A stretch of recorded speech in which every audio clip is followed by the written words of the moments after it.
I would like to welcome the new attendees coming in. Okay, at this point, I would like to make an introduction for you, Dr. Bakr. Yes, Yeah. I don't know if you can hear me well. Can you hear me well? Yeah. Perfect. So for those of you who don't know Dr. Bakr, Dr. Hisham Bakr holds a PhD in Business and Management from the University of Southern Queensland in Australia.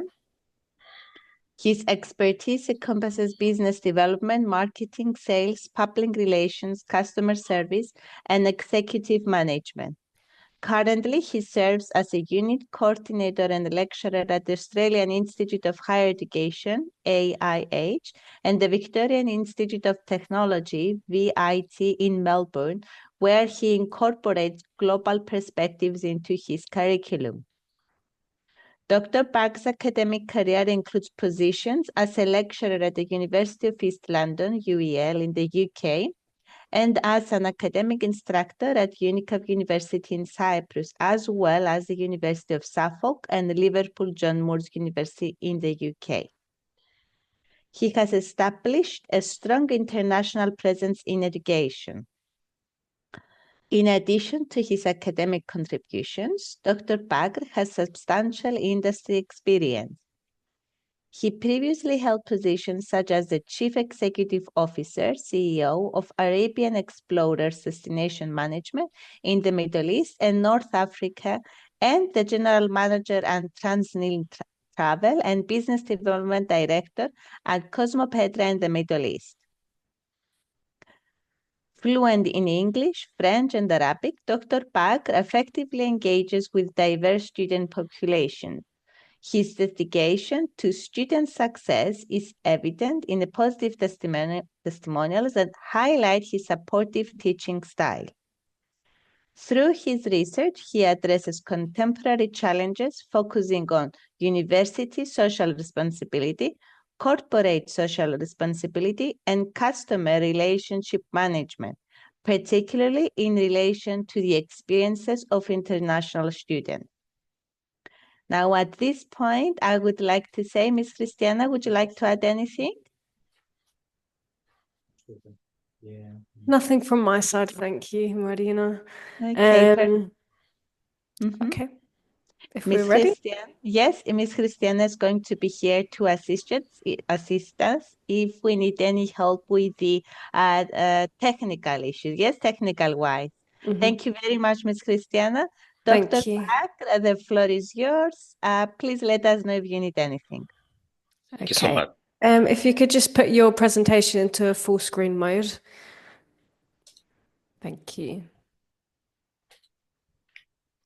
So hi everyone again. So I believe if someone attend from Australia, it's 10 p.m. So you should be very courageous to attend that time. And for anyone who is living in Queensland, please be safe because of the bad weather expected starting from tomorrow. And we will start our seminar about the coding in qualitative research concept maps.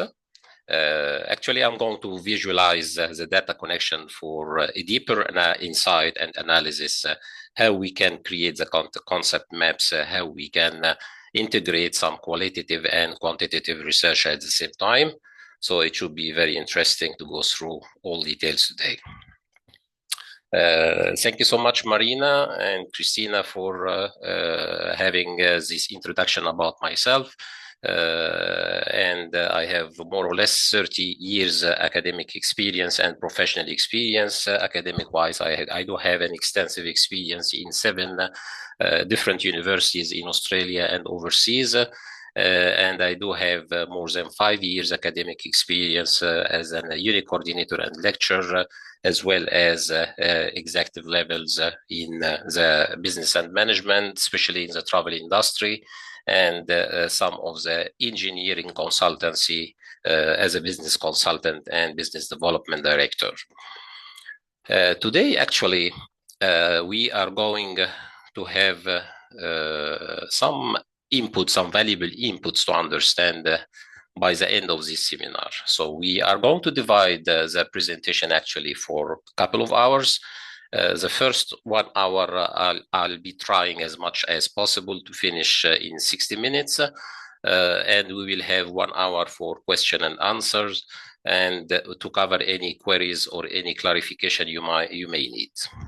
So today we are going to have a good understanding about the concept and purpose of coding, why you are doing the coding in qualitative research, how to create and use the concept maps to organize and analyze data in qualitative mode, how to explore the different type of concept maps and their application in research, as well as identifying the benefits and challenges of using these concept maps in the coding process, how to familiarize ourselves about the software tools, most commonly NVivo, the most famous qualitative tools in analyzing the qualitative data. And we do have also free access tools, free of charge, easy to access, and simple to use as well in small research. How to gain practical knowledge about how concept maps enhance the pattern identification and theme analysis. This will be today topics we are going to cover during this webinar. So starting by some brief introduction about what is a qualitative research actually. From my academic side and previous expertise in my PhD research and as well in some of the researches I have been co-authoring with some other researchers, I love the qualitative research for one reason. It's very deep and critical analysis. It's a lovely journey actually, just to break down the codes, to break down the concept mapping, themes, create some integrated concept maps and drive your keywords into any qualitative surveys, focus group, semi-structured interview, and you can convert this data to pre-numerical data. So you can integrate into the SPSS, and you can also have graphics, visual presentation to convert your qualitative data in a simple way to numerical, and then enhance the numerical data using SPSS IBM software for integration to create a lovely presentation and research. So it is most commonly focused on understanding human experiences or experiences in general, some behavior, human behavior. Most commonly, if you would like to use eye tracking methodology, you can have sometimes sentiments analysis in some qualitative research as well. All these kind of methods and under the umbrella of the methodology of qualitative research, it's a very broader pool of size and integration of research implications. The analysis actually of this data, it is very meaningful insights. Let's say that you are going to focus on exploring in your qualitative research human experience, behavior, and social phenomena. So the aim of this insightful analysis, critical analysis, most commonly the best fit methodology or methods, critical incident to analyze the phenomena or to analyze some content on the social media platform, to count the track or repeatance of some data available on any topic you would like to analyze, or you are acting as a director in the digital marketing, you would like to focus about the customer behavior, customer interest, customer satisfaction, customer sentiments, and posting on your platform if there is any feedback about some complaints, some lack of performance from your customer service team, etc. It's very insightful to know how to go and analyze the qualitative data from even the feedback, customers' feedback, how to track the total reach and total engagement on any social media. So it's completely different to have, I have 100,000 followers, for example. So if you are going to have 100,000 followers, it's not the aim or objectives you would like to have. But most commonly, you need to focus on how many from these 100,000 followers you need to convert to people who are engaging with your business. This is a total engagement from this total reach. And here comes the critical and crucial role of qualitative research, how we can analyze the content of our total reach pool and what is the best methodology and strategy to do the digital marketing if we would like to have some high percentage of total engagement in our research. I'm just giving an example. It's unlimited examples for how you can use that qualitative research to have very impressive results, especially in the business management industry. It's very worthy to study well how you can do that. So the aim most commonly, as I was sharing with everyone, so the qualitative research, it's a lovely tool to analyze the micro factors that you can't analyze quantitatively. And you need a very critical focus and very critical analysis, because you can go out of the box most commonly in your qualitative research. It's not like a superficial research or ideas. You need to go very critically and understand beyond expectation what is needed exactly into your research and how you can deliver the best outcome through this analysis. Some of the methods you can have, as I was sharing, interviews, focus groups, observation, and content analysis. Content analysis, actually, I made some strong introduction about how the social media platform, how even some of the hypermarkets and shopping center can use the AI tools to determine how many people are in their outlets and sending you SMS notification to visit their shops or to come and have some special discount, etc. It's all through some advanced techniques integrated into the business management techniques and marketing to assess and send approach the total reach and try to convert as much as possible some high percentage of total engagement to the business outlets, including in any shopping center. You can have also some text, audio, or video. In the observation part, as a methodology, you need to track and to be very observing eye contacts and body language of any participants. For sure, you have to include clearly a consent about this is a video presentation, video interview, or you can have the right in some cases to have only audio presentation or interview focus group. And you need to determine what should be the benefits and disadvantage as well of this kind of observation, not to have any informal harassment because of the culture diversity difference. And this is very critical, especially if you are going to use a semi-structured way for the interview. It needs previous expertise in the qualitative research to implement this technique.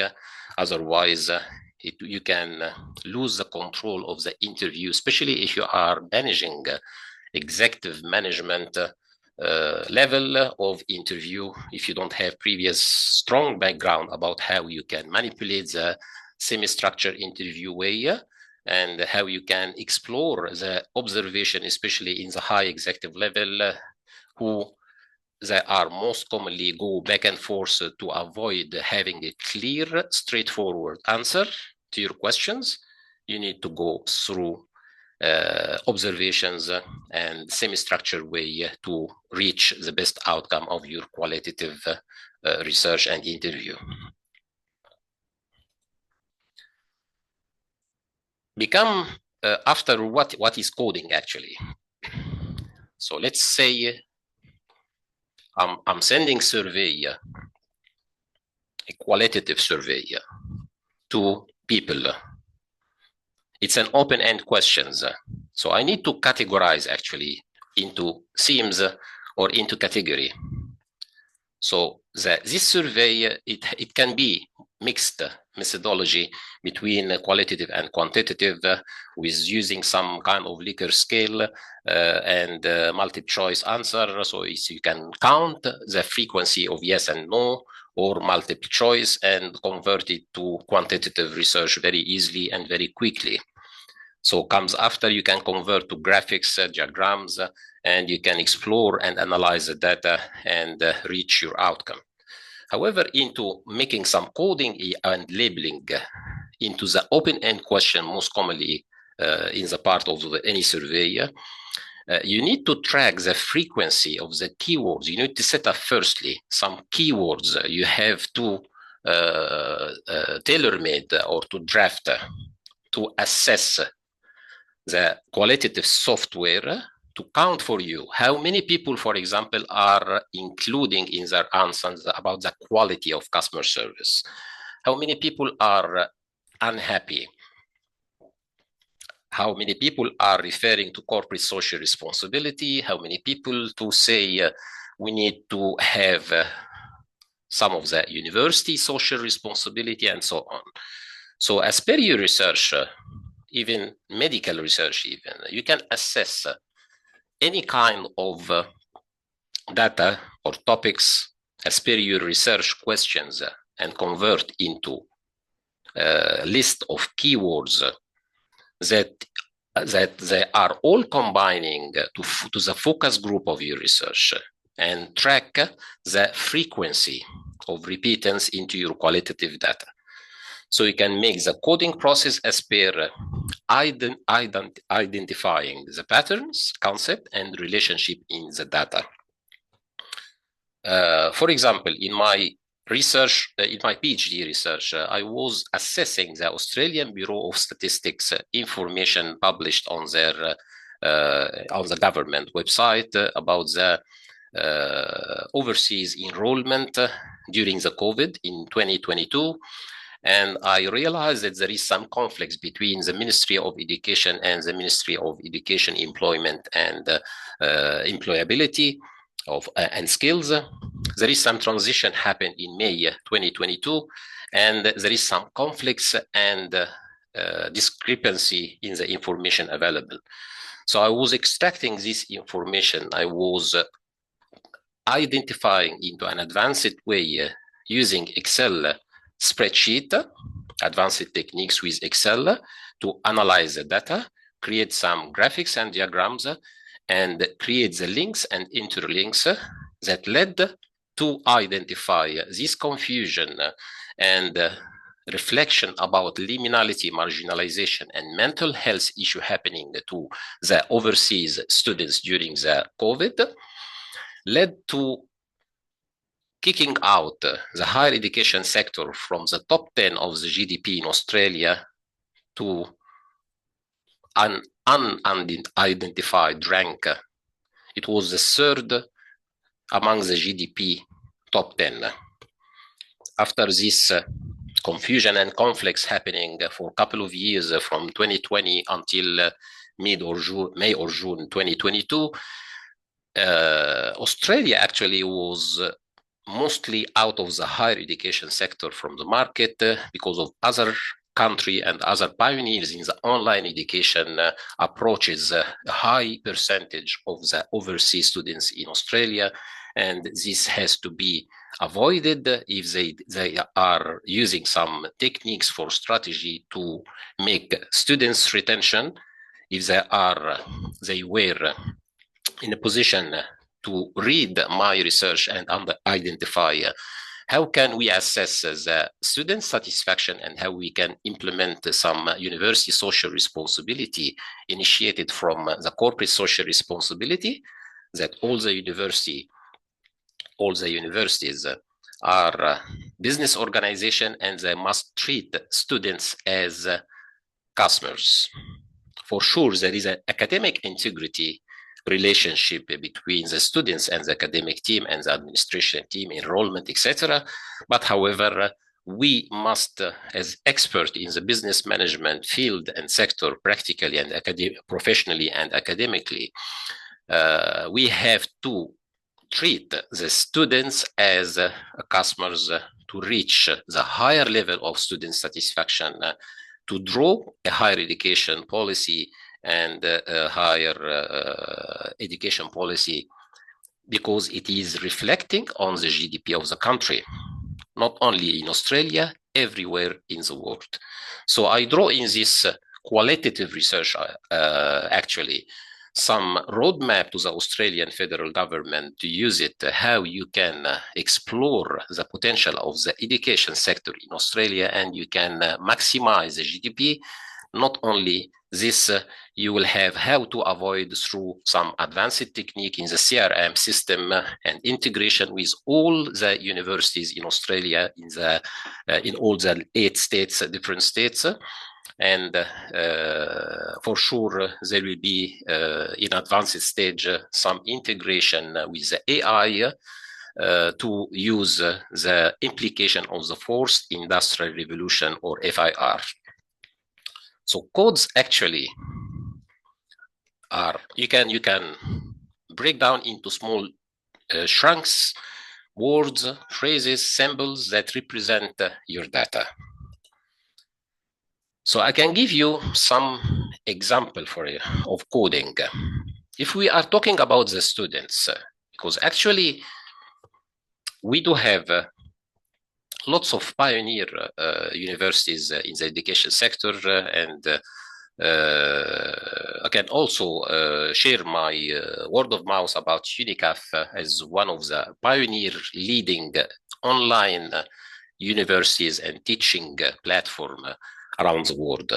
UNICAF was one of the leading online platforms that was trying to penetrate in this lovely industry to provide some affordable cost for teaching and higher accredited universities around the world, across the globe, providing some critical, important and crucial role of university social responsibility, not only having the business-oriented intention and having the aim of quality education around the world. So if I'm going to have the students feel overwhelmed by the workload, if I'm assessing in my research, for example, the stress and anxiety about any students, so it's enough that I'm sending some small survey, regardless the advanced techniques that I can have the eye tracking methodology, even through surfing through my website, I can see the eye tracking and eye angles of some of them using some consent or agreement that everyone agree before proceeding or using some advanced cookies on my platform, etc., to assess the benefits of the mental health for everyone. In addition, I can send some surveys. I can ask the students. If the reply, for example, in one of the surveys reflects that the students feel overwhelmed, I can code overwhelmed, because I need to categorize into stress and anxiety. And if the teacher provides consistent support to the students, so I can have coding, teacher support, high academic level, and it could be categorized into the support system. However, if the curriculum is difficult to navigate, it might be two stuff, not only one. It might be educational challenge as a category, and it might be also curriculum design. So I can categorize, and I will show you in the concept maps how you can link and interlink between the educational challenges and the curriculum design. So both here, I'll try to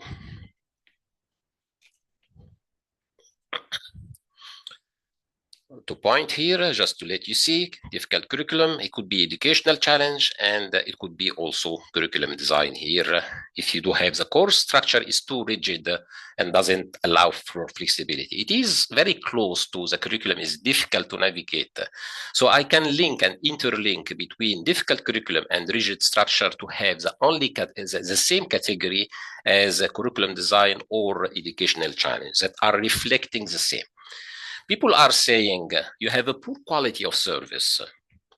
So I can convert customer to category customer dissatisfaction, or customers complain or complains. I'm very happy about your service. So I can have conversion to category customer satisfaction, and so on. Using different words navigate, I can apply as much as I can as keywords through my coding, especially if you are going to use in the qualitative research via through the NVivo software, and I can categorize. And this is not a random categorize, because all these surveys or qualitative research, it is linked about my research topic, research questions, which should be or must be 2 to 3 research questions, no more.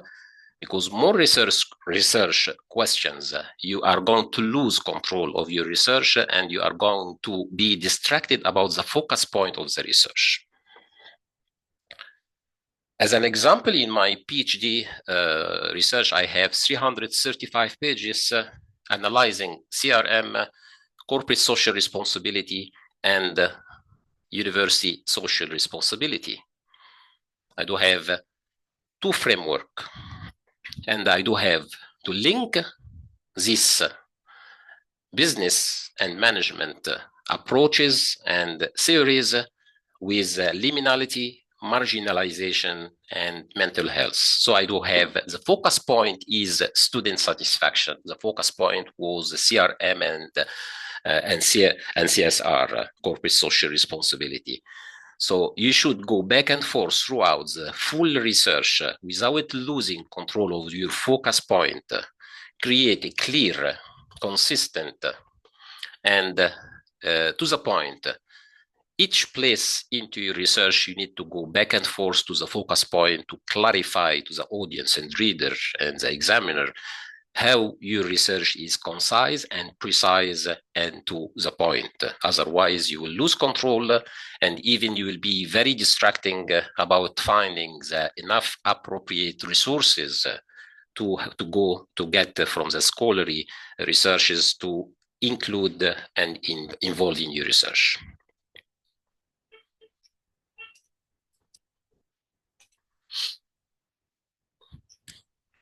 Is the coding important in qualitative research? The answer will be absolutely yes, because without breaking into manageable chunks or small parts, chunks is small parts. Any small parts, if you have a big piece of anything, you need to cut into small pieces to be able to manage, to eat, to lift, to wait, to do anything. So breaking down or splitting the content of your qualitative research into manageable small parts or chunks, it is converting complex data throughout the coding process to small parts that you can assess and integrate, make the links and interlinks throughout the process. So it's not a matter only to have these small parts, but you can identify After breaking down into small parts or chunks, you can identify the repeating patterns, trends, or themes, and you can facilitate a deeper insight into the research problem. As I was saying, try all the time to lead your analysis to the focus point, to the research problem, to the research gap, because most commonly, if you have a problem, you must have a research gap. What is the research problem? I want to identify. I was going through mainly the CSR in my research to identify what a big gap into the implication of the CSR. That's why I was analyzing 37 previous definition for the CSR, corporate social responsibility, starting from the famous pyramid for Carroll's in 1917s and going up to the recent definition for the CSR number 37. And then I was capable to determine and define my 38th definition by Hisham Bakr, and integrating some critical need to use the corporate social responsibility in an obligation throughout all the association. Is that how can I make such an obligation actually in universities, in business organizations, throughout some integration of something I call the triple win business approach, and generating more business revenues to the business place, regardless, university, business platform, engineering, mining field, government performance. I was presenting 5 seminars in Australia between 2020 and 2024 or 23. And I was analyzing, presenting 15 minutes to the point presentation about the Australian government performance. How can they do have a huge potential during in more than 8 million kilometers square, and how can they are using their sources, and which is the best way to maximize revenues through at least one of the most critical industry, the education and higher education in Australia. So analyzing these deeper insights and using for systematic data analysis is very important through the coding and going through this analysis. And secondly, what are the concept maps actually? So the concept maps, we need to gather the coding we did into visual presentation.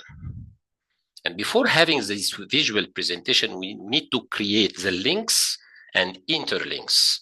Not only the visual presentation by creating diagrams, etc. However, we need to make this analysis or coding represented into visual presentation. So we are going to go through a couple of processes. The first process, we are going to organize and structure the data that helps identify all kinds of patterns and themes we have in our research, and then display a concept or a simple concept map as an example. So you should break down, you should simplify. Not everyone is specialized into your research topic. Once I'm teaching my students at the University of East London and UNICAF University, so I'm all the time getting different research topics that I don't have expertise, but I can assess the quality of the research because I'm not going into technical parts, I'm going into academic part and how they are creating the concept maps in their analysis, how they are creating patterns, how they are innovative, most commonly in their research. And from there, I can give my word if it is an impressive research, it works for future collaboration, for publication, and give a constructive feedback to go from there. However, this visual representation, it will be much more clear once I go through how to convert the concept maps to quantitative analysis. This is a key part that everyone must know. It's not a matter just to purchase the NVivo software, or you can have a free demo version. You can have some access to finish and accomplish your research, but however, you must understand how it works. The same way you use the NVivo, you can implement and integrate with free of charge access to Excel spreadsheets.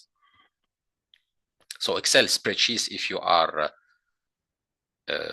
studying or learning advanced techniques analysis on the Excel, you can perform all kind of qualitative research, which I fortunately did in my PhD research. I was converting everything on Excel spreadsheets, developed, creating, adapting from credible aggregated sources from the Australian government platforms, and integrating, converting into graphics and charts, analyzing the data.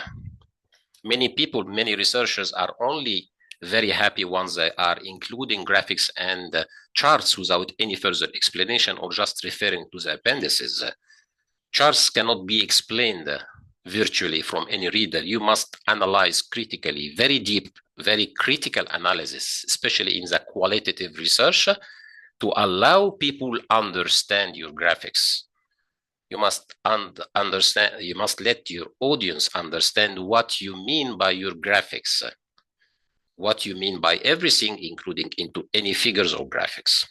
So first step into converting your concept maps to qualitative analysis, you need to count the frequency of codes and themes and how often each code appears in your data. If you are using software like NVivo, everything is counted automatically, so you don't need to do any manual work. But however, if you are just proceeding or performing some focus group interview for 8 to 10 people, it's easy to do this manually. It's not a big hurdle for anyone to count what is the frequency for each code in your interview, especially if you are assessing any human behavior. So it will be much more accurate to use yourself as a human that was interacting physically with the participants, watching eye contacts, body languages, using some semi-structured techniques to avoid people not to answer any of your questions and reach the best truth and quality of your research. So the second part, or the next step, so measure the relationship. So quantify the strength of frequency. How often, for example, the customer satisfaction or the quality part is repeated. And you can, for example, link to strong CRM system, customer relationship management. If you have a high repeatance of quality, customer satisfaction, student satisfaction, and so on, so you do have very high interlinks with the CRM. So this place or this business organization must have a good, strong CRM system that was assessing and tracking. Why customer relationship management? Because if you do have a high quality of customer satisfaction or student satisfaction, you must have an automation system that it is really integrated with a human intervention.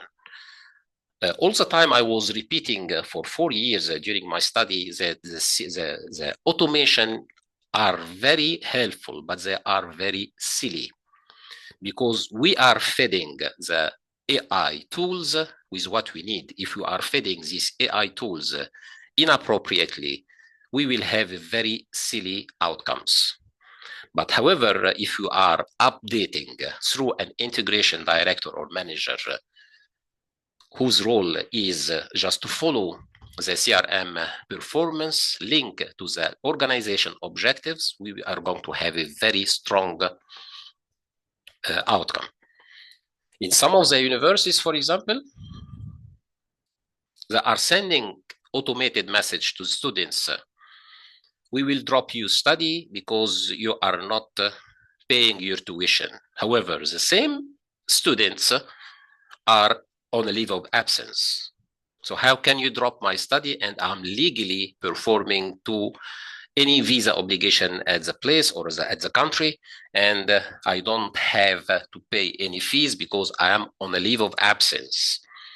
So that makes sense that the CRM implications are not so far updated and there is no integration with human intervention. They are robotic.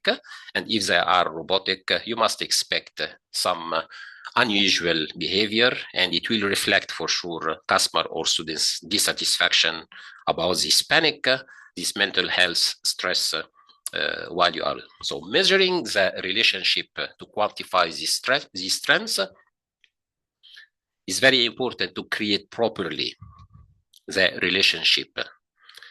If you create any links or interlinks inappropriately, you won't be able to reach the critical analysis throughout the qualitative research. So transforming these themes, or we can say subjects, into scales, it's very easy. So you can convert these themes into Likert type scale for the quantitative measurement, like customer satisfaction or rate or high price, low price, etc.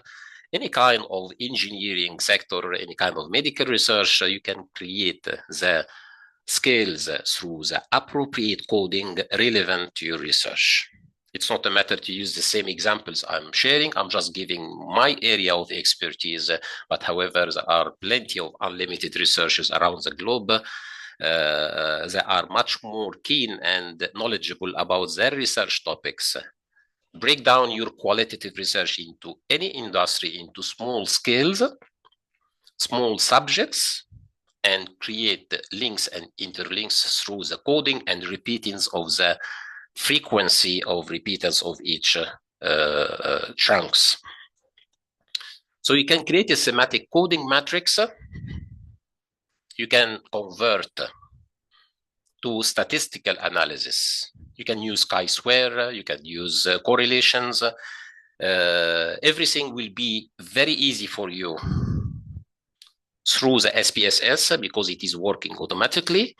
But you must firstly have a good training about how to use it to reach the outcomes that you need to have. If you have limited access, and in some of the universities, or especially in the online learning, it's limited sources, especially if you are doing doctoral study, you are not allocated any funds or budgets for your research in some of the occasions. So it is very easy to use Excel spreadsheets, but you must have also an advanced training about how you can extract this statistical analysis through the Excel, how you can create charts, how you can make all kinds of variables, statistical. Everything is available on the Excel, and you can use it simply after a good, insightful training you may have. Develop indices or score.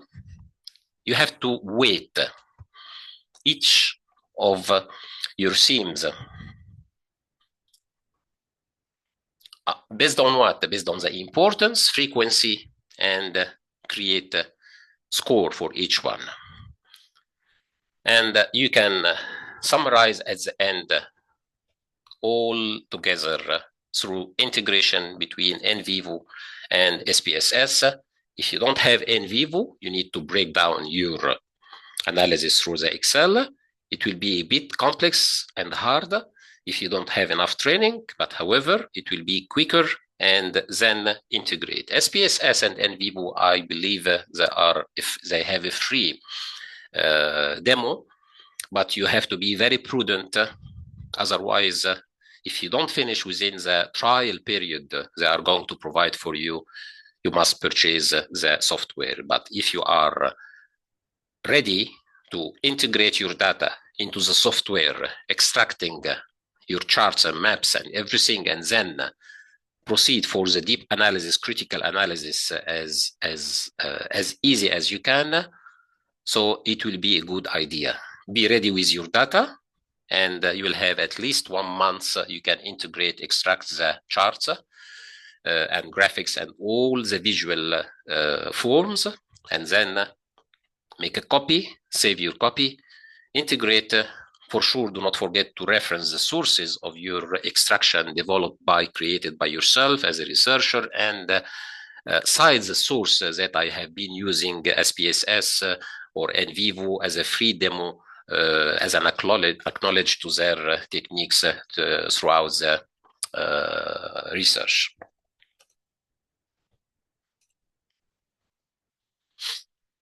I can give you different example. Let's leave now the students and universities, and we can go for business world to have another customer satisfaction or product quality example. So if I need to draft my concept map for the product quality,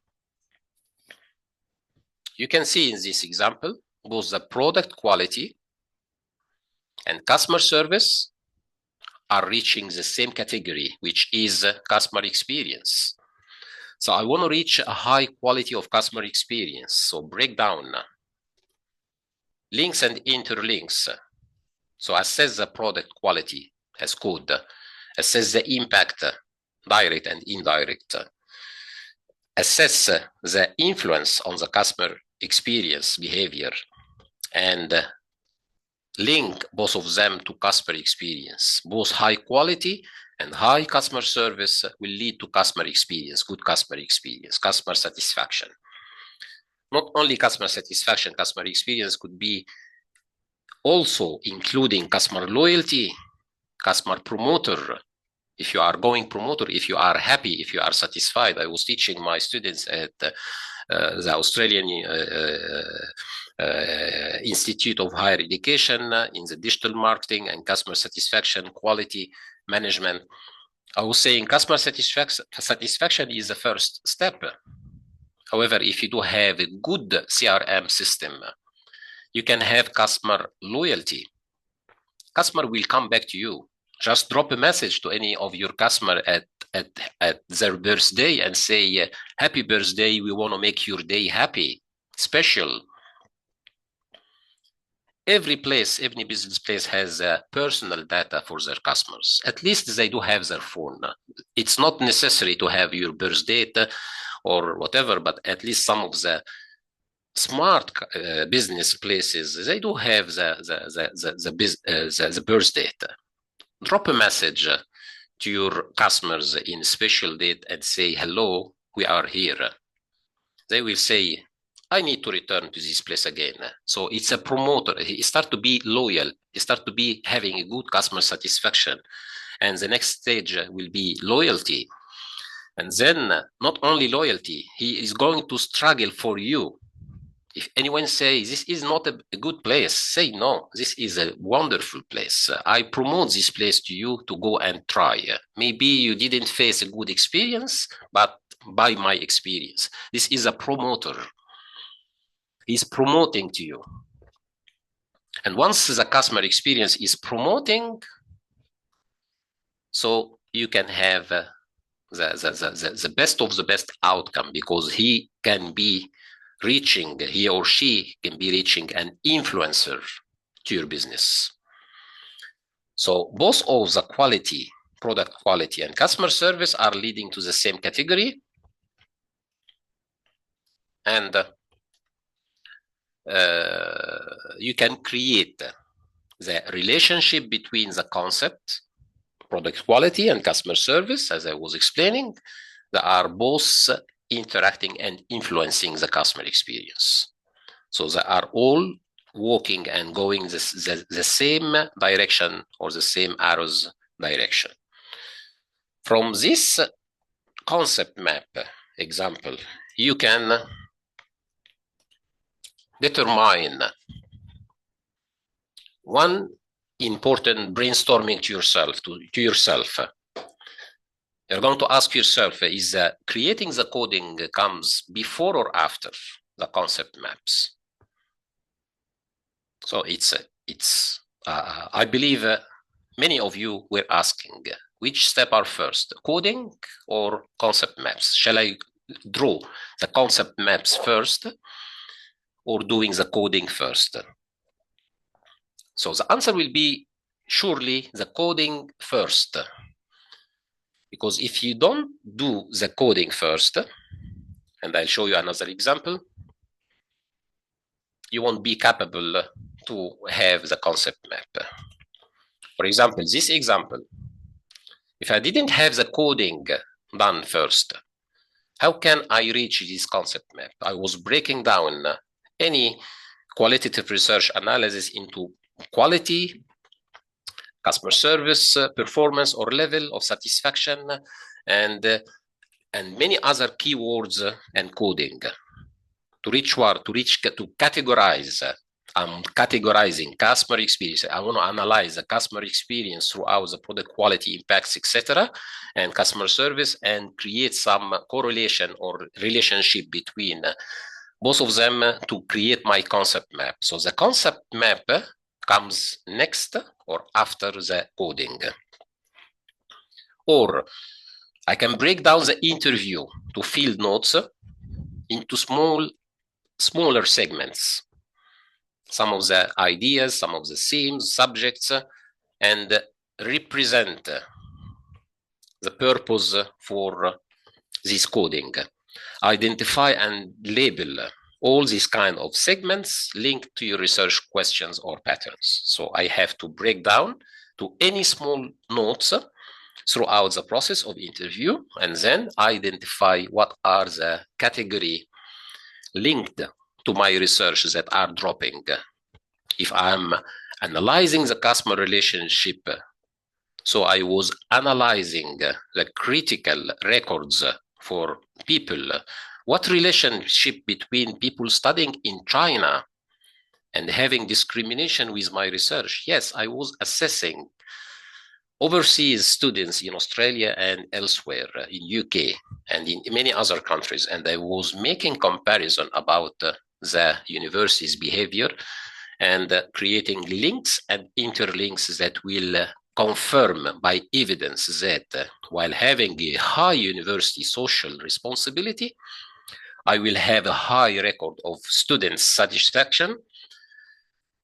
People who are going to promote to my business as a university, every place in the world, including even the affordable online education, they are all business organizations.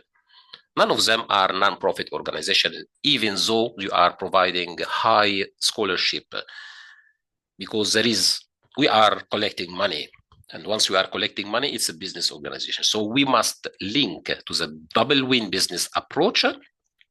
And if someone would like to be positioning in a different position, just go and check the triple win business approach that I reached in my research, and how you can generate more business and customer satisfaction and student satisfaction while having a good implication, advanced techniques of CRM. And by the end of the day, you are doing very well by contributing to the corporate social responsibility, and you are performing customer satisfaction and student satisfaction, and you are generating more money. I was very proud in one of the students I was teaching,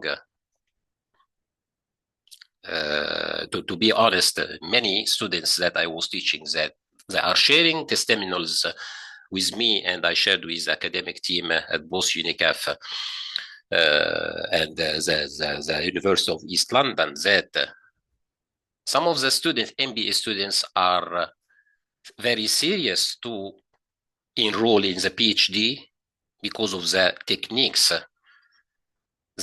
of education they were delivered. And this is something I was very happy, because in my research, I want to support every students around the world, especially the overseas students. That's the restriction that I was having with my university before publishing my research. It must be free of charge access for every place everyone around the world. So I'm not someone who is looking for money, but however, I would like to do something good. Once you have an innovative idea, you can create lots of money, but at least be good while doing something good, and money will come by a way or another. In any business, you are going to generate too much money. Why coding comes first? Because coding is going to identify all kinds of themes and data points essential for your map. Without coding customer satisfaction and quality, I'm going to go back, sorry. Without coding the product quality and customer service, I won't be able to have or reach the customer experience level. Is that good or bad? By analyzing these codings before the category I was reached at the end. So coding all the time comes first because it is clarifying, clearing your way to identify the themes, and the essential points to organize your map and define what kind of links and interlinks.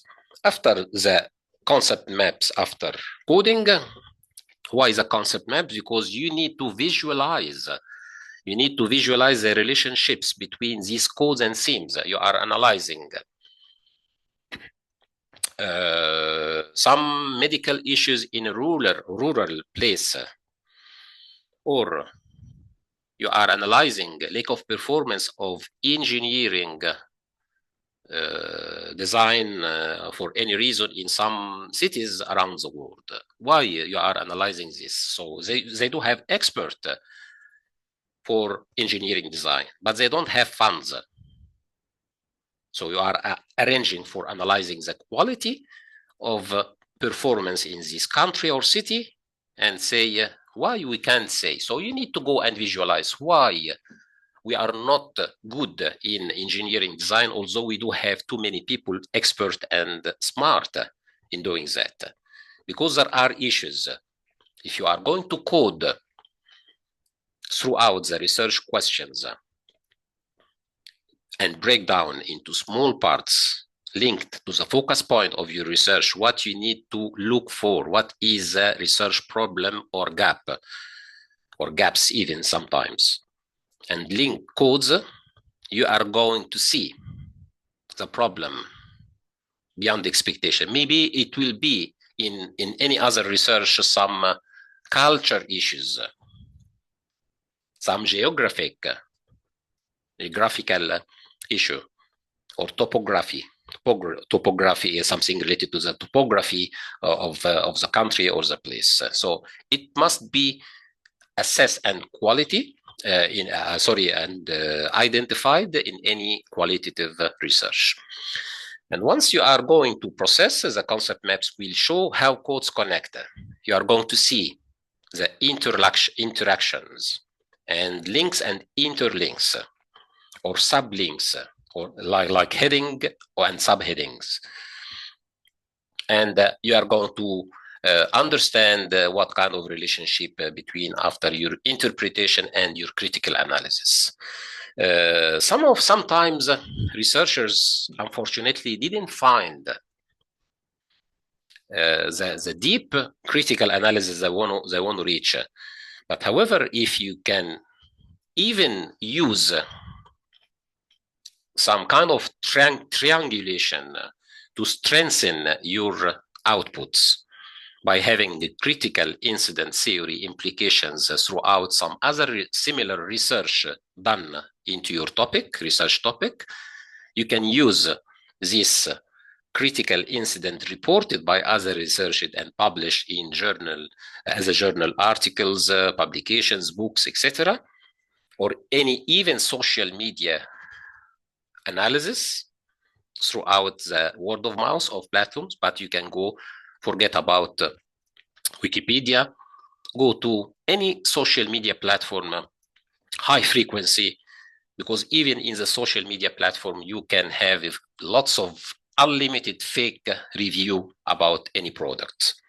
But however, there are some of the sources that are aggregated and you can go through their platforms. They do have high reviews, high number of people, and you can even have a high percentage of transparency and aggregation, and you can use it to strengthen and integrate some kind of triangulation into your research. Can we integrate in vivo and SPSS? Yes, for sure, we can. We can export the data from in vivo, and I'll be very happy also to participate in collaboration with UNICAF University to have a seminar about in vivo on the 9th of April next month. We will have much more techniques about how we use in vivo and how we can make the coding to extract the frequency themes and how we can convert into simple format Excel or CSV. And once we are extracting the data from in vivo throughout simple upload of a Word document, including into with the interview script, you can add the keywords as I was mentioning briefly, and you can have the count for the frequency or repeatance of any coding you are doing. And then in vivo is going to convert for you very easily into frequency and themes, and you can export the data into Excel spreadsheet. For me, I'm familiar much more with Excel, so I prefer Excel much more rather CSV, but it depends on your qualifications and performance. Maybe you are best more comfort with CSV, so it depends on you. Excel, I can make my analysis much more easier. I can create functions, I can create formula, I can extract the graphics, etc. So it is very familiar, and especially if you are using well, you can explore a high potential from Excel. Once you are extracting, so you have numerical data.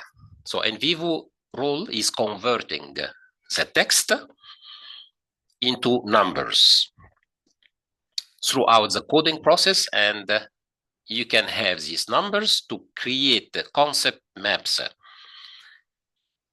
And importing this into SPSS, you can extract the statistical analysis very easily. If you would like to calculate the correlations or to extract the correlations, regressions, chi-square, all kind of statistical descriptive statistics, you can use it through the SPSS, which is a famous software for IBM, and you can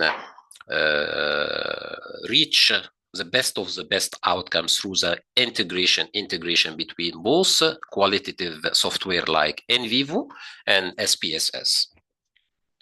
If you want to mix the methods throughout the mixed methods, many research are applicable to use the mixed method. It will enhance your research outcome, and you can think carefully first part before starting which methodology I'm going to use.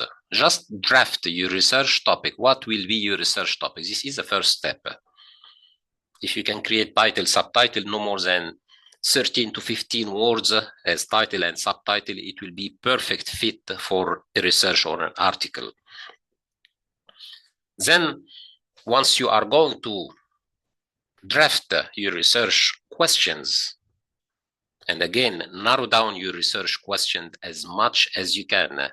In a big research or in a PhD research, which you are recommended to have at least 100,000 words into your research, you can draft 2 to 3 questions, no more. I was advised by my PhD supervisors to do that, and they were completely right. If you make your research questions very big, you will lose control about the focus point, and you won't be able to cover, because you need to integrate and include research design, philosophy, correlation, links, interlinks, create series, include lots of academic work. If you maximize your research question, it will be very hard for you to finish, because you need to answer every part of your research question into the research, especially if it's a PhD thesis. You need to answer your research question. You need to fill the gap, or at least fill a part of this gap and have some kind of future recommendation and future research that will be complementary to your research. Triangulation, as I was saying, combining both qualitative and quantitative to have a comprehensive, insightful analysis. So before we end this slide, so the integration, yes, it lets you combine both methodology into depth with the quantitative rigor. So both of them combined, it will give you impressive results. So we are approaching nearly to the end of the webinar. So I don't like to end earlier. So we will have enough time for the question and answer.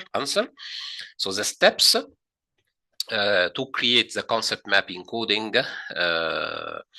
First step, it's data collection. So before creating a concept map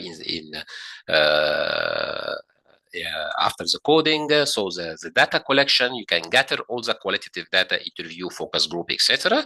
Once you finish that, and for a good outcome or a good conclusion, you have to integrate some project management study into your research, because your research is a project, and you need to include a mitigation plan into the research schedule or research plan. What if I'm performing, for example, focus group or interviews with some executive level, and some of them, or a big part of them, apologize about attending the interview? What if there is any unforeseen circumstances? What is your plan B? And when you will finish your research? So all the time, draft since the beginning your research schedule, include a mitigation plan to alleviate any crisis management that happen, and include at least one additional plan to finish on time or before time.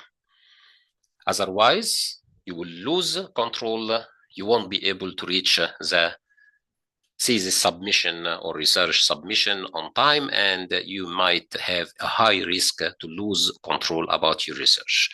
So this is very important. Even once I met something similar during my thesis, PhD thesis, so I was alleviating some of the risk management throughout some adaptation and minor change as per my ethics approval.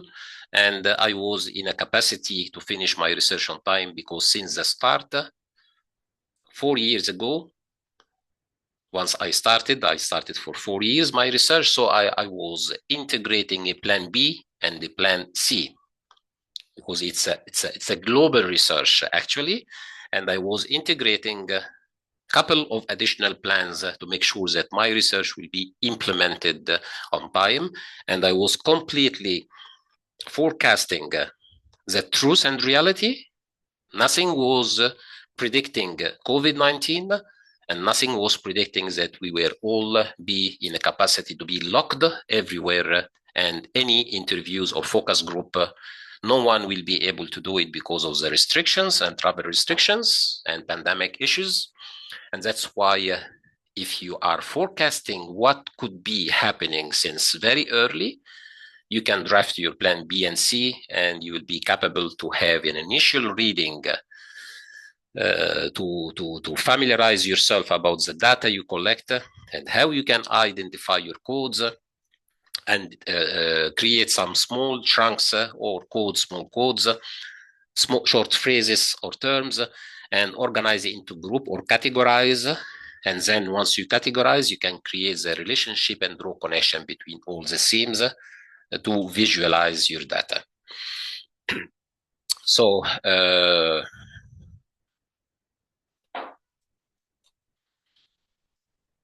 Some of the concept maps in qualitative research, you can have some kind of hierarchical concept maps, organize concept maps from broad to specific.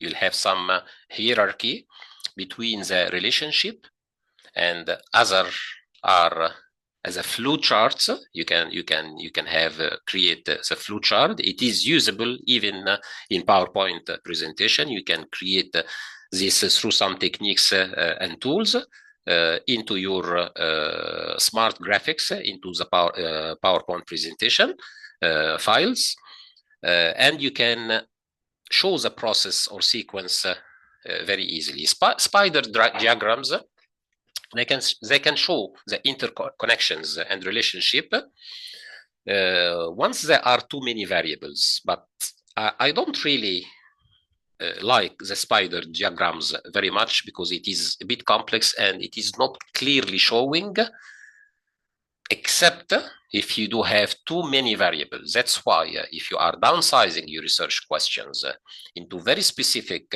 problems to the point, and you are addressing these gaps through the research problem or gap into your research to focus on a few variables, so you can avoid completely using the spider diagram. Otherwise, you are in obligation to use it, because this is the only tool that you can integrate too many variables at the same visual presentation.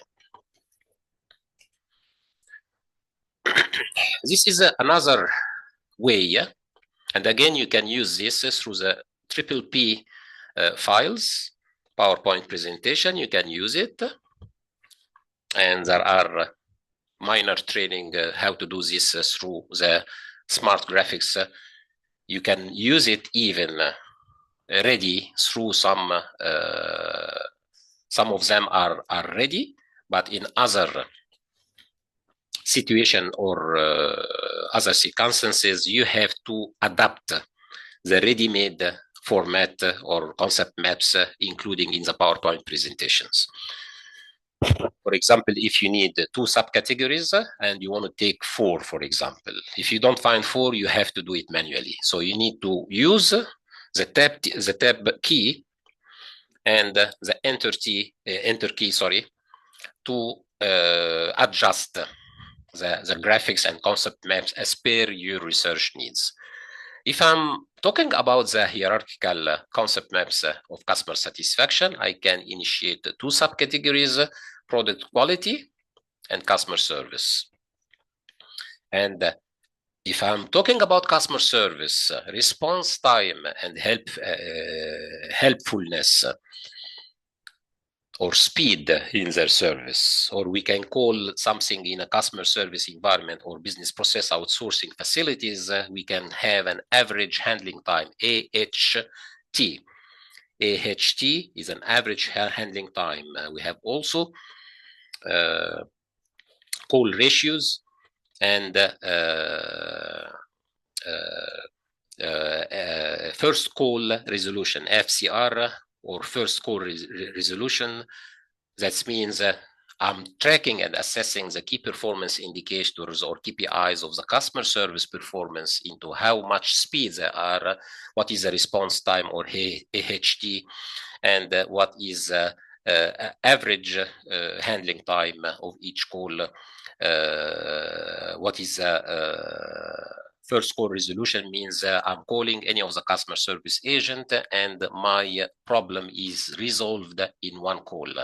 So I don't need to call back again. I don't need to ask the customer service agent to escalate the call to a supervisor or a manager. I don't like to drop and call once I'm not free to call at another time. So it creates customer dissatisfaction. And in BPO environment, we do have lots of techniques to manage the customer satisfaction and increase and enhance the quality management in the facilities. Product quality, I'm tracking some performance and durability, like checking the expiry date and what are the performance of the people in charge to replace any products that are expiring soon, for example, and reflecting. So it's all a hierarchical concept map for customer satisfaction. If I do have fresh products on the shelves at any business outlet, and I do have a good customer service, so I do have 100% customer satisfaction is very high. I don't like to go and try to search over the shelves to find a new production for any products, especially the fresh products. I don't like to look for the hidden products that are new, top new, hidden, and put the expired product at the front to let the customer pick them. But it will be much more better word of mouth for people who are going to warehouses and facilities to pick up some foods or grocery, and I can find every product is fresh, new production data, and how do you call customer agent is available at any time to help and support. Very nice smile that is not worthy and costing anything, but it is having a very high impact and revenue on the customer satisfaction in any business. Like the flow chart example, let's jump to the CSR or customer service, corporate social responsibility, sorry. I want to start from the start. I would like to create it, and this will be needing some adaptation because actually it's a ready-made format on the PPP files. You will have this as rectangles, and you need to change the visual mode to have some academic design to match the flow chart example. So the start point, firstly, you need to go to identify CSR goals.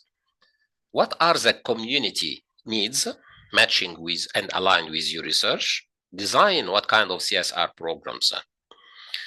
And from the identifying the research goals, you need to allocate budget. What are my goals and what is my budget? Because you need to be logical. You need to have a good rationale in your research. If you are identifying a high budget to reach your goals, but you must assess your financial capacity. So everything has to be aligned with the previous goal. Research community needs, so you need to implement some CSR programs to meet the research community needs. Throughout the design I am making, design CSR program, I need to monitor and evaluate. How I can monitor and evaluate through adjusting and improve the programs, collecting some feedbacks, and then applying some techniques for the marketing and strategy plan, do, act, and then do again, or PDCA, plan, do, act, and act again. After the review and implementation, you are collecting feedback, you are analyzing your feedback, and through the analysis for the feedback, it comes through the qualitative analysis, and you need to have another plan as per the feedback of your customers, report the result, and then you can reach the end, or you can start again throughout the collection of the feedback collection, and the result, if it didn't meet your research goals here, you have to start again and go up again and identify what was the review of the implementation plan to adjust and correctify the results.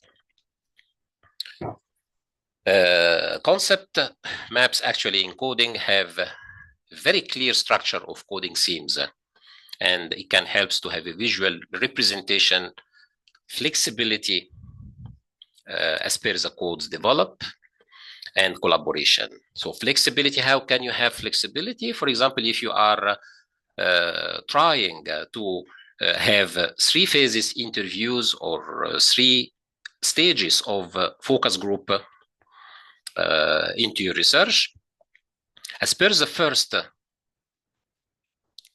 analysis from the first interview, you can adjust your research questions and scripts to use it to reach what you need exactly as per the results reached or generated from the first interview, you can have some kind of flexibility because you are exploring and detecting what's happening throughout the first analysis. Once you have the clear concept maps into your coding throughout the coding for the scripts coding, you can adapt as per the coding developed in the second interview and so on. There might be some challenges for sure.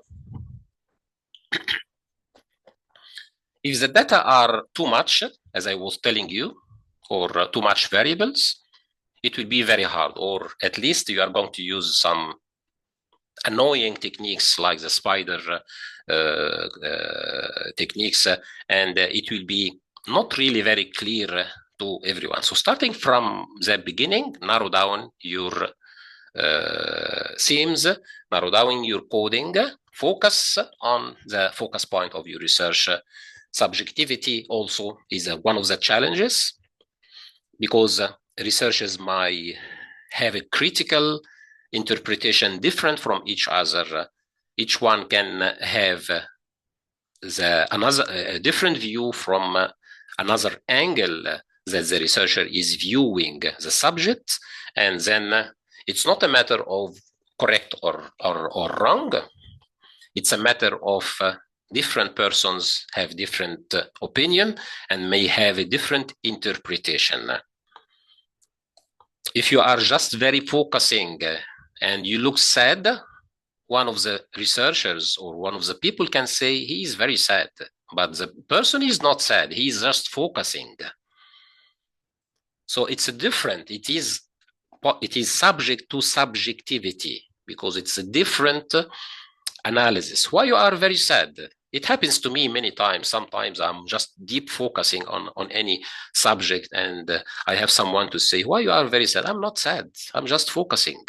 I looks like distracting or a bit sad, but it's not the case. It is just I'm deep focusing and I'm not aware about my visual appearance, how it looks like, and it comes from there. So subjectivity also, you do have different opinion from different people as per their culture, as per their education, as per different other aspects. Time consuming, yes, because if you are proceeding for interviews and you are trying to arrange with 20 people, for example, it will be very hard for you. So as a qualitative researcher, especially if you are using interviews or focus group, try to minimize, reduce your sample as much as possible, especially if you are dealing with executive levels. No one has time. Try to use all the time executive summary to be to the point, straightforward questions, clear. Deliver this script with interview or participants enough time before. Otherwise, you will have some unusual circumstances and lots of apologies, and you won't be capable to duplicate or replicate your interview timing as per everyone availability. So time consuming, yes, but if you are expert and you have just minimum experience about how you deal with, go straight forward. And also if you are allocating 8 to 10 people, make your research outcomes based. If only 5 persons attend, it will be good for me to reach the same results, because you are expecting to have people who will apologize last time. And if you won't respect your research timing to finish or accomplish, so it will be a problem in your research schedule and planning, and you didn't include a good mitigation plan into your research since the start. Lastly, before we end, not all the concept map makers are strictly academic focus. The top academic one, you do have the very famous one, NVivo. You do have XMind, you do have GitMind, you do have FreePlan, you do have Mind42. All these kind of software, they are available. Some of them are free of charge. They are not restricted, but the best of the best. I personally use the NVivo, and it is very practical to think before you decide which methodology you are going to use and why. Just focus how can you will get your tools to analyze the data. Are you ready to purchase NVivo? Yes or no? A spare, yes or no? You are going to drive through and you are going to have an alternative data. And if the alternative source. And if the alternative source is not convenient for your educational setting or research, so you have to go through another third and fourth and fifth alternative until finding the best way to that. So most commonly with the conclusion and discussion, so we have some key takeaways. Concept maps actually are very valuable tool in the qualitative research. However, it must be after the coding process. The coding process first. Break down your research questions and data into small chunks, small pieces, cut everything, every word into small pieces, analyze, make the coding, create some links and interlinks to create and drive through the concept maps, visualize your framework to better have a good view about the research problem. So they are the best tools to create the concept map for qualitative analysis. And you can have a clear vision about the research outcome. It can also be very helpful to integrate with the quantitative sources and analysis, and you can drive through wonderful and impressive outcomes. So I can thank everyone for your attentive listening until here, and sorry to be a bit late. Now I welcome any questions from anyone or any chat moderation. So please share with me and I'll be ready to ask any queries for you, reply.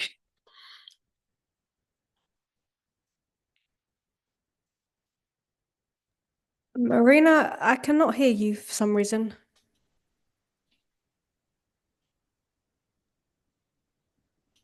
No. Can you hear me? I can hear you.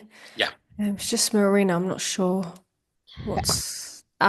say something? Yes, can you hear me? Yes, I can hear you. Yes. Thank you. Thank you so much for this, Ms. Christiana. I would like to say at this point that we have a lot of attendees, which is great if you ask me, and they are all here to listen to you, Dr. Bakr, and I believe this is very positive, right? Thank you so much. We really thank you for this presentation. It is enlightening. Thank you very much.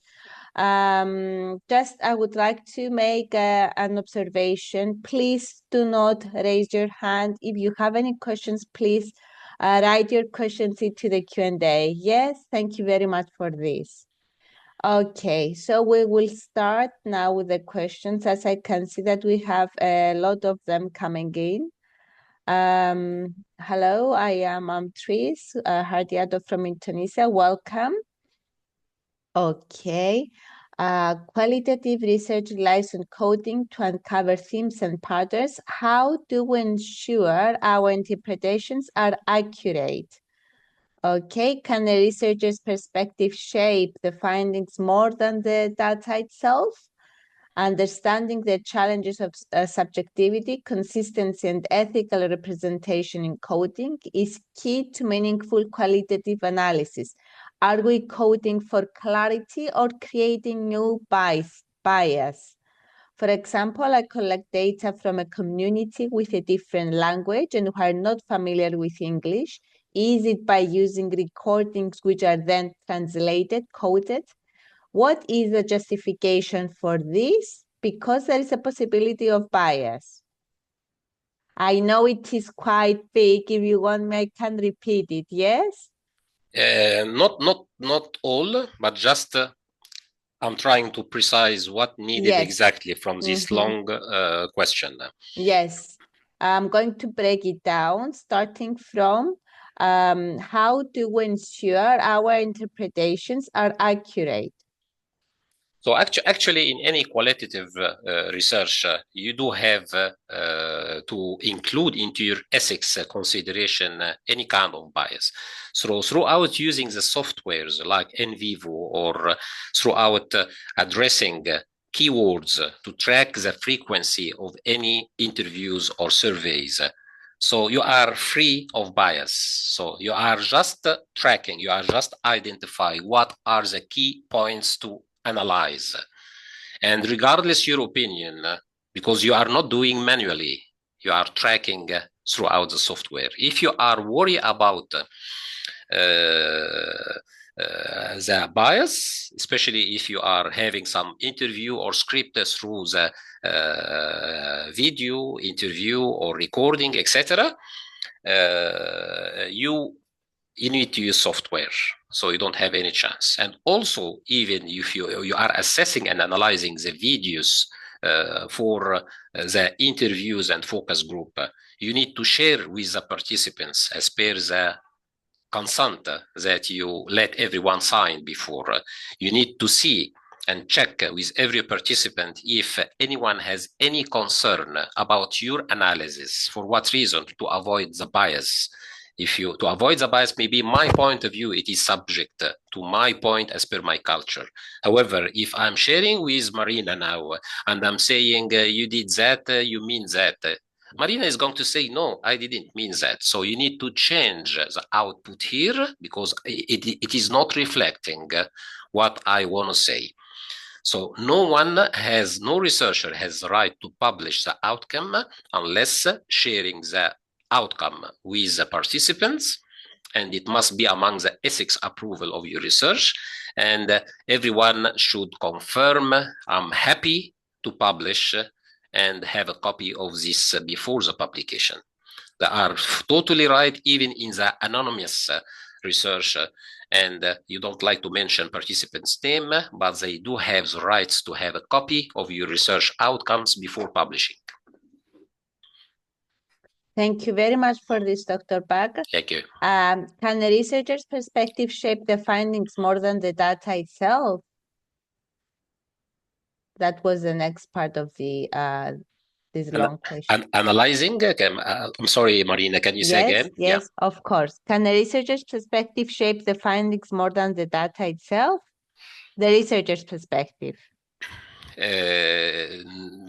I'm not asking to analyze. I'm asking to divide or to break down the information or data you want to analyze, because how can the qualitative software understand what you need to do? You need to focus, so you need to do in what basis your research question or research your interview questions are tailor-made based on your research topic and questions.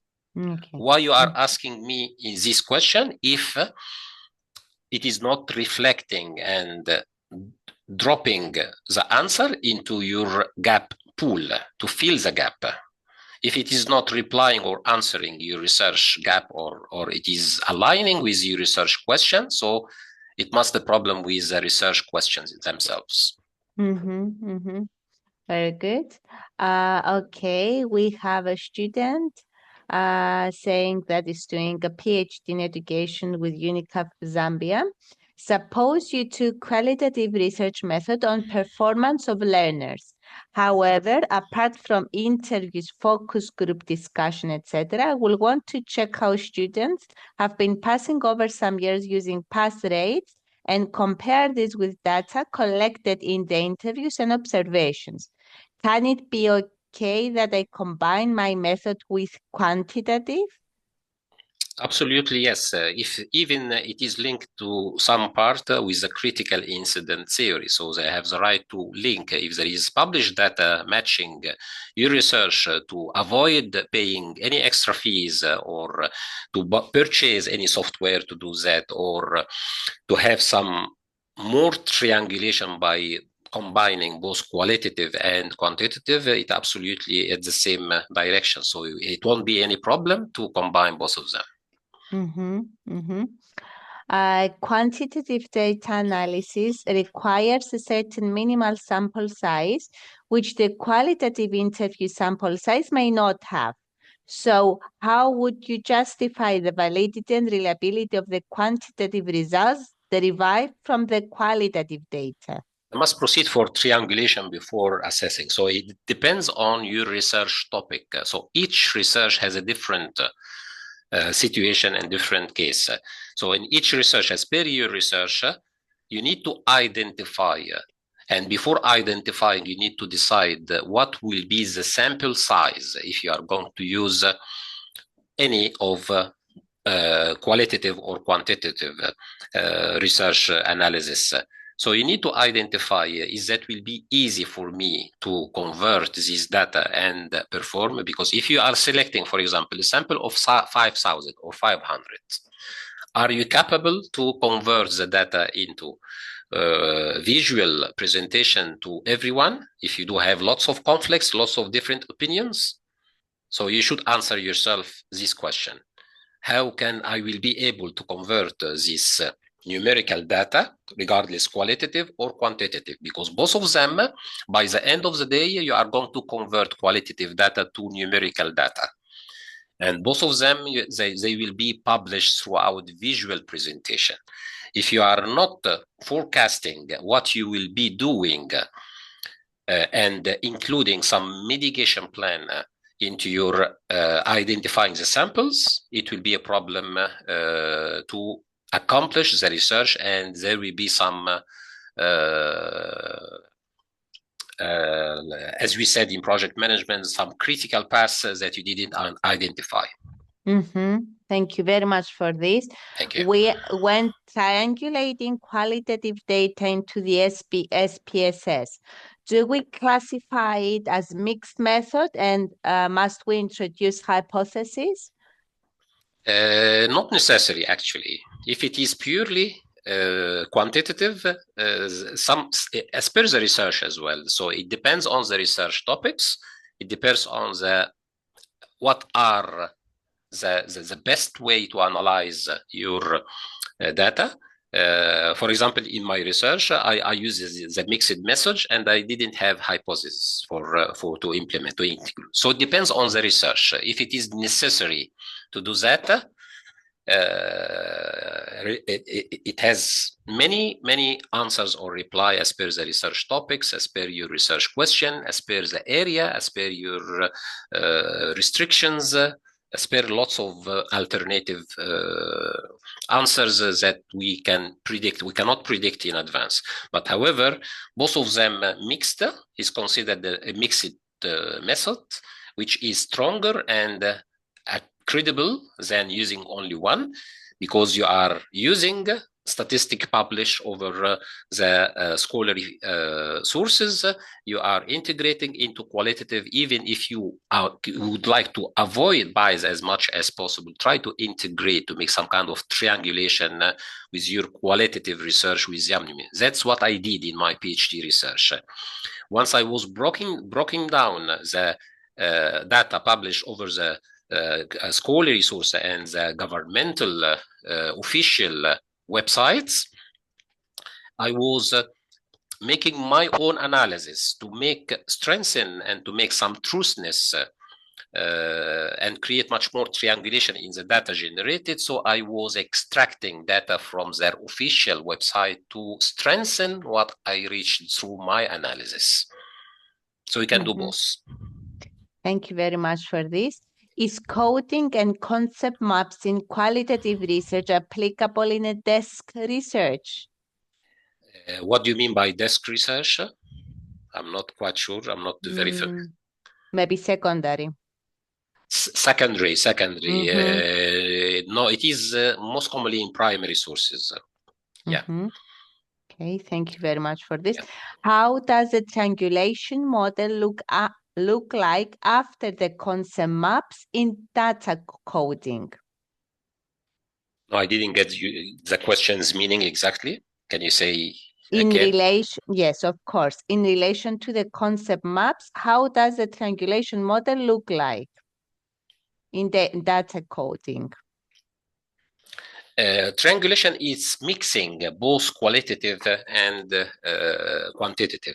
As I was saying, I believe I already answered this as I was integrating in my research qualitative research. I was implemented critical incident theory, and I was integrating some quantitative published open source access data to enhance the triangulation and credibility of what I did. So it has nothing to the coding itself. Just to avoid, in some of the occasions, we are all human. And I'm all the time stressing on the part of we are human. So it's a matter of subjectivity. Everyone can have a different opinion, can have a different analysis, can understand the same subject from a different point as per the background, ethics, and culture. And to avoid the bias, try all the time to integrate a complementary tool, and the best way is a mixed methods to apply, or methodology. Mm-hmm. Thank you very much for this. We have a comment from a student on the research on the Australian students that was spot on. My son suffered rejection of his continuation for only one semester just because he inadvertently missed a few weeks of class due to some confusion in communication from the university. We had to move to another university to another country, and for which Australia lost income. This is just to confirm that your finding can be generalized to a larger sample that was interviewed. So a larger sample that was not interviewed. Again, it is very close to my research. I was generating testimonials and word of mouth through people from China, from UK, from another Arab countries, from India, from Australia, from different states. And I was linking and interlink. You need to gather data from everywhere. You need to to have similar research and publication through the same subject or research topic, and link and interlink all of them to the same intention of your research focus. So it's not a matter to be in Australia or outside Australia. It is very aligned of the students' satisfaction that I was analyzing in 335 page. It is very critical to consider, because if you don't use a good CRM system and you don't have a good aligned system to correlate, that's why I was advising the Australian government to link a CRM global national system with all the universities in all different states to report what are the student sentiments and analysis of these sentiments. This is very critical. And I believe I'll have very soon one publication about multilingualism with the UNICAF online journal, as well as I'm preparing for 8 different projects, pitfalls and errors in Australia, and it will be published very soon. It's a matter of business organizational behavior and governmental performance. Mm-hmm. Thank you very much for this information. We have one in regards to how best a maximum of 3 research questions may suffice an in-depth examination of a certain research study. I would like to understand this. We have a student. How best a maximum of 3 research questions? I don't understand what. Only 2 to 3 research question. What is the question? Is 2 to 3 question maximum? It is very enough. Is it enough? Yes, for an in-depth. I'm so sorry for this. For an in-depth examination. Absolutely yes. Because my research, I was analyzing 6 different concepts, CRM, CSR, and USR, University Social Responsibility. In a different parallel concepts, I was analyzing liminality, marginalization, and mental health. And one third question, I was analyzing the interlinks and links between the 6 approaches and concepts. So it has to be like this. It has to be as per your research questions. you need to draft your coding, you need to draft your research concept maps, and you need to draft your research paradigm and design, and you need to include some kind of philosophy to match the epistemology, axiology, and ontology, and to link this to the reality, the knowledge, and the value that your research is going to complement to existing scholarly works. Yes, this is clear. Thank you for this. No problem. Qualitative research means non-numerical approaches to data collection. Do we have to use numerical data analysis process if we use only qualitative data collection methods? What do you mean? Do you have to analyze numerical data? For sure, yes. If you have numerical data, you need to convert this to visual presentation, and you need also to not to satisfy many papers I was marking and grading in some of the universities are only very happy and satisfied about inserting tables. This is a failing paper, because only tables do not explain what you need to do. Only numerical part, especially the big part, it has to be assessed and proceed to critical analysis and create and generate visual presentation, because numbers are very difficult to many of us to understand. And if you are converting, simplifying this in visual presentation and making the critical deep analysis, it will make your paper very insightful, and you will deliver your message very clear to your audience. Thank you very much. Thank you. In regards to the use of softwares, we have a few different types, with each having its own risks and benefits. Where does the ethical use of artificial intelligence softwares position in such a challenge? Meaning, are there only a specific list of softwares which can be used for specific analysis? This is very, very smart and tricky questions, actually. Actually, if I will say not allowed, as per many universities I'm teaching, to use AI, we are fully aware that there are plenty of sources for AI sources to eliminate, to track the AI.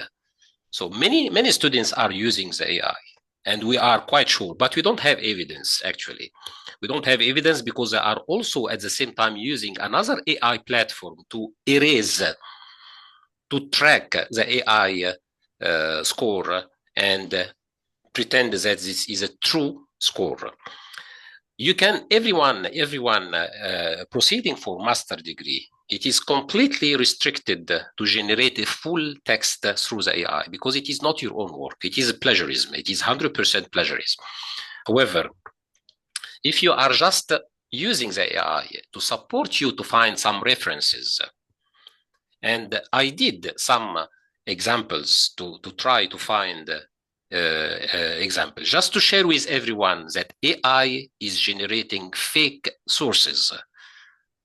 If you are going to check the DOI for some of the sources, you will find the DOI is not existing.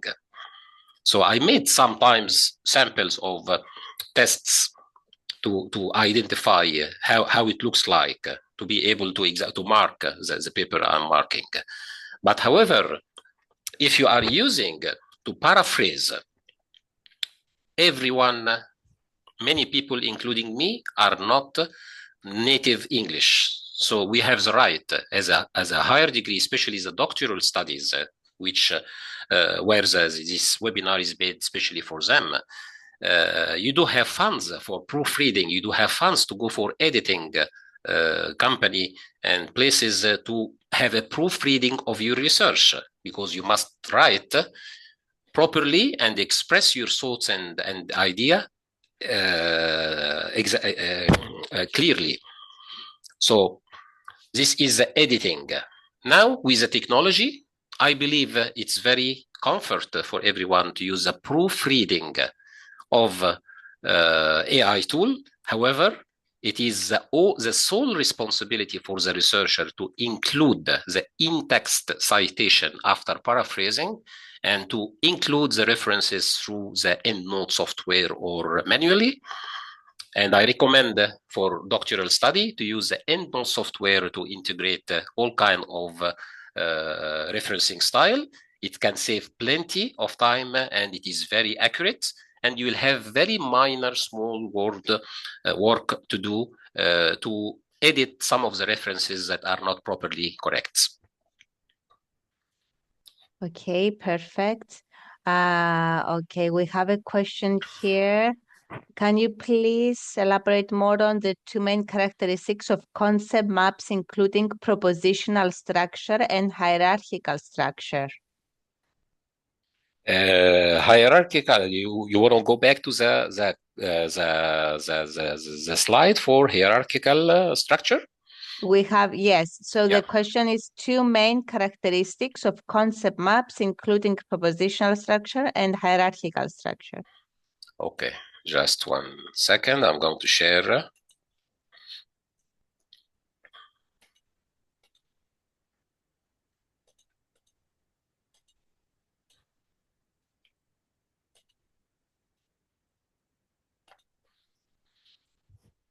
So two main structure, actually, you want to break your coding, your main subject for coding, like the customer service, for example. So the main topics that you are going to divide or to break down each factor that can be derived as a link or interlink with the customer satisfaction, and you can generate from the first heading to create another 2 subheadings or 3 subheadings or 4 subheadings, etc. And each subheading or subsidiary derived from the initial coding or keywords that you would like to analyze, to draft and design your map, to generate a visual presentation matching and clarifying the links and interlinks with each other, or the keywords you are going to analyze. And I believe it's mostly clear to use it in many research because it's easy. It's very easy to use it. It's very easy to link and adapt to your research. It's very convenient to many different research at the same time, so you don't have any specialization or characteristics that it's not complex. It's very easy, simple to use it, and you can adapt and identify as per your research questions and coding. And I believe we are ready to finalize the seminar by the last questions, all relating to sharing, whether we are sharing the recording. Yes, I'll be publishing the recording on my LinkedIn page. I'll be posting to the people who I'm teaching with the University of East London on the LMS or Moodle. And I'll be also publishing on my YouTube channel that I'm sharing lots of different courses and subjects I'm talking about, and some previous seminars I have already. So it will be free of charge access for everyone who would like. Just go to the slide that I'm going to share with you now. I believe Sorry, I believe it will also be on the help center. Yes, thank you very much for this, Ms. Christiana. So we, apart from this, and thank you very much for sharing the code, Dr. Bakr, we are going to share it on the help center. Okay, so our doctoral students at UNICAF University will be able to access it from there. And also for the master degree as well, I'm usually posting to my students for better knowledge about the seminars I'm presenting as well. So yes, it's going to be on the YouTube as well. And I believe that we have come at the end. I would like to thank you very much, Dr. Bakr, for this insightful presentation. Thank you so much, Marina. Thank you very much for being with us. I believe you have been a great assistance to all our attendees. Thank you very much, Ms. Christiana, for being here and assisting us. I would like to say a big thank you to our attendees for being here with us today. I hope this has been a successful seminar for you. I wish you all the best to your research, to you too, Dr. Bakr, with Thank you. your presentations, and have a nice rest of the day. Goodbye, everyone. Thank you so Thank much. you. And please, everyone, stay safe. Thank you. Bye-bye. Bye-bye. Bye.